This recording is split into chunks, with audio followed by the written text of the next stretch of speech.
Hello, നമസ്കാരം. ഞാൻ ഫാറൂഖ് പരേടത്താണ്. നമ്മുടെ അക്കൗണ്ടിങ്ങിന്റെ ബേസ് ക്ലാസിന്റെ രണ്ടാമത്തെ ക്ലാസ്സിലേക്ക് എല്ലാവർക്കും സ്വാഗതം.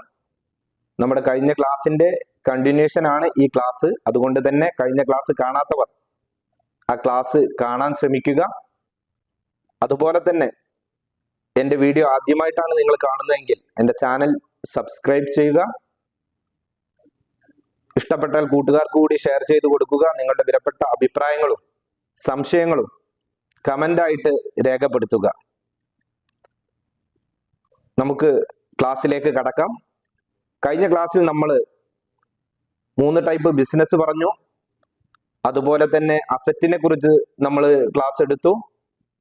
അസറ്റ് 2 തരം അസറ്റ് ഉണ്ട്. ഫിക്സഡ് അസറ്റ് എന്നും കറന്റ് അസറ്റ് എന്നും. ഫിക്സഡ് അസറ്റ് എന്ന് പറഞ്ഞാൽ നമ്മുടെ ദീർഘകാലത്തേക്ക് നമ്മുടെ ബിസിനസ്സിനുള്ള വാല്യൂ ഉള്ള വസ്തുക്കളെയാണ് നമ്മൾ ഫിക്സഡ് അസറ്റ് എന്ന് പറയുന്നത്. അതിന് ഉദാഹരണം ബിൽഡിങ്, ഫർണിച്ചർ, വാഹനങ്ങൾ, അതുപോലെ തന്നെ ബിസിനസ്സിലുള്ള മെഷീൻ, ഇതൊക്കെ ഫിക്സഡ് അസറ്റ് ആണെന്നും, കറന്റ് അസറ്റിന് ഉദാഹരണമായിട്ട് നമ്മുടെ cash in hand, cash at bank, അതുപോലെ തന്നെ നമ്മുടെ ബിസിനസ്സിലുള്ള സ്റ്റോക്കുകൾ. കാരണം ക്യാഷ് എന്ന് പറഞ്ഞാൽ ഇന്ന് നമ്മുടെ കയ്യിലുള്ള ക്യാഷ് ചിലപ്പോൾ നാളെ പോകും, മറ്റന്നാൾ വീണ്ടും വരും.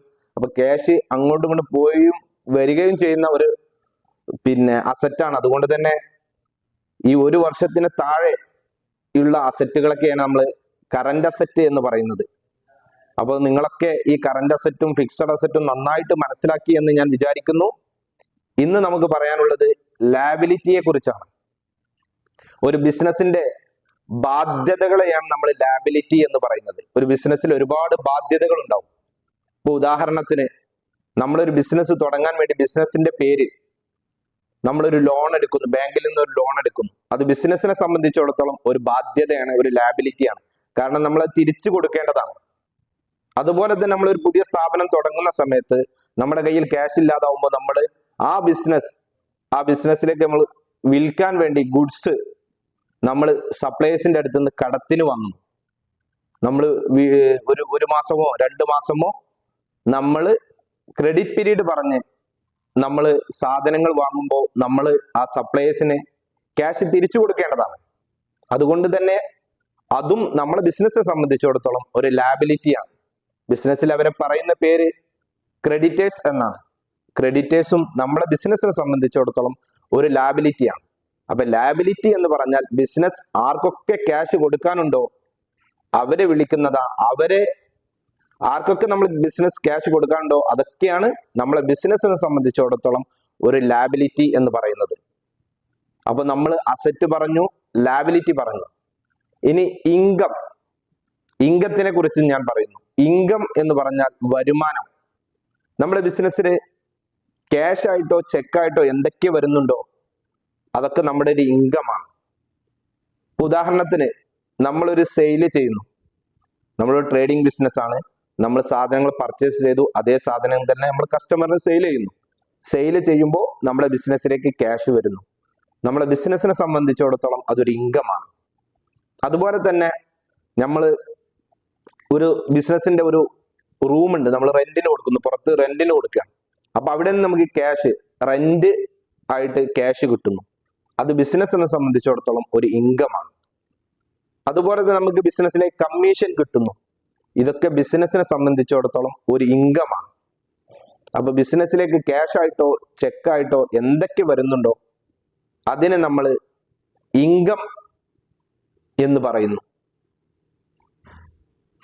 അതുപോലെ തന്നെ ക്യാപിറ്റൽ എന്ന് പറഞ്ഞാൽ ഒരു ബിസിനസ് തുടങ്ങാൻ ആ ബിസിനസിന്റെ ഓണർ എന്തൊക്കെ ഇൻവെസ്റ്റ് ചെയ്തിട്ടുണ്ടോ അതിനെ നമ്മൾ വിളിക്കുന്ന പേരാണ് ക്യാപിറ്റൽ. ഓണറുടെ ഇൻവെസ്റ്റ്മെന്റിനെയാണ് ക്യാപിറ്റൽ എന്ന് പറയുന്നത്. നമ്മൾ അത് നേരിട്ട് പറയുമ്പോൾ ക്യാപിറ്റൽ എന്ന് പറഞ്ഞാൽ മൂലധനം എന്ന് പറയും. ഒരു ബിസിനസ് തുടങ്ങാൻ വേണ്ടി ബിസിനസിന്റെ ഓണർ ക്യാഷ് ആയിട്ട് ഇൻവെസ്റ്റ് ചെയ്തിട്ടുണ്ടാവും. ഇനി ബിസിനസ്സിൽ ഓണറുടെ വീട്ടിലെ കമ്പ്യൂട്ടർ കൊടുത്ത് ബിസിനസ്സിലേക്ക് കൊടുത്തിട്ടുണ്ടാവും, കുറച്ച് ഫർണിച്ചർ കൊടുത്തിട്ടുണ്ടാവും. എന്തൊക്കെ അദ്ദേഹം കൊടുത്തിട്ടുണ്ടോ അതിനെ വിളിക്കുന്ന പേരാണ് ക്യാപിറ്റൽ എന്നും. അതുപോലെ തന്നെയാണ് എക്സ്പെൻസ്. അടുത്തതാണ് എക്സ്പെൻസ്. ഇപ്പൊ നമ്മൾ അസറ്റ് പറഞ്ഞു, ലാബിലിറ്റി പറഞ്ഞു, ഇൻകം പറഞ്ഞു, ക്യാപിറ്റൽ പറഞ്ഞു. ഇതിൽ അഞ്ചാമത്തതാണ് എക്സ്പെൻസ്. നമ്മളെ ബിസിനസ്സിൽ നിന്ന് ചെക്കോ ക്യാഷോ പുറത്തു പോകുന്നതിന് നമ്മൾ എക്സ്പെൻസ്, ചെലവ് എന്ന് പറയുന്നു. ഇപ്പൊ നമ്മളെ സ്ഥാപനത്തിലെ ജോലിക്കാർക്ക് നമ്മൾ ശമ്പളം കൊടുക്കുന്നു, അത് ബിസിനസ്സിനെ സംബന്ധിച്ചിടത്തോളം ഒരു എക്സ്പെൻസ് ആണ്. അതുപോലെ തന്നെ നമ്മളൊരു സ്ഥാപനത്തിന് വാടക എടുത്താണ്, അതിന്റെ റെന്റ് കൊടുക്കുന്നു. റൂം നമ്മൾ വാടക എടുത്തിട്ടാണ് നമ്മൾ സ്ഥാപനം നടത്തുന്നത്, അപ്പൊ അതിന്റെ റെന്റ് കൊടുക്കുന്നു, ബിസിനസ്സിനെ സംബന്ധിച്ചിടത്തോളം ഒരു എക്സ്പെൻസ് ആണ്. അതുപോലെ നമ്മൾ കമ്മീഷൻ കൊടുക്കുന്നു, അത് ബിസിനസ്സിനെ സംബന്ധിച്ചിടത്തോളം എന്താണ്, ഒരു എക്സ്പെൻസ് ആണ്. ബിസിനസ്സിൽ നിന്ന് ക്യാഷോ ചെക്കോ പുറത്തേക്ക് പോകുന്നതിനെ എക്സ്പെൻസ് എന്നും നമ്മൾ പറയുന്നു. അപ്പൊ ഞാൻ നിങ്ങളോട് ഈ 5 ഗ്രൂപ്പിനെ കുറിച്ച് വിശദീകരിച്ചു. അസറ്റ് പറഞ്ഞു, ലാബിലിറ്റി പറഞ്ഞു, ഇൻകം പറഞ്ഞു, ക്യാപിറ്റൽ പറഞ്ഞു, എക്സ്പെൻസ് പറഞ്ഞു. ഇത് നമുക്ക് പെട്ടെന്ന് മനസ്സിലാക്കാൻ വേണ്ടി അസറ്റിലെ ആദ്യത്തെ അക്ഷരമായ എയും, ലാബിലിറ്റിയിലെ എല്ലും, ഇൻകത്തിലെ ഐയും, ക്യാപിറ്റലിലെ സിയും, എക്സ്പെൻസിലെ ഇയും നമ്മൾ എഴുതി വെച്ചാൽ ആലീസ് എന്ന് നമുക്ക് വായിക്കാൻ കഴിയും.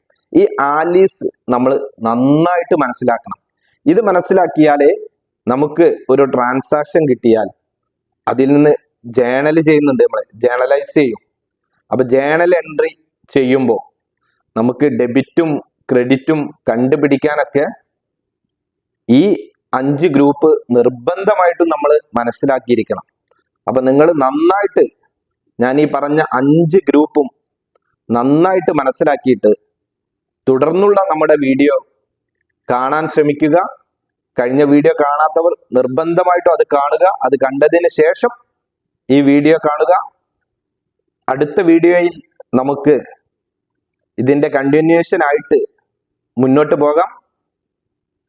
അപ്പൊ നമുക്ക് അടുത്ത വീഡിയോ വരുന്നത് വരെ ഓക്കെ, ബൈ.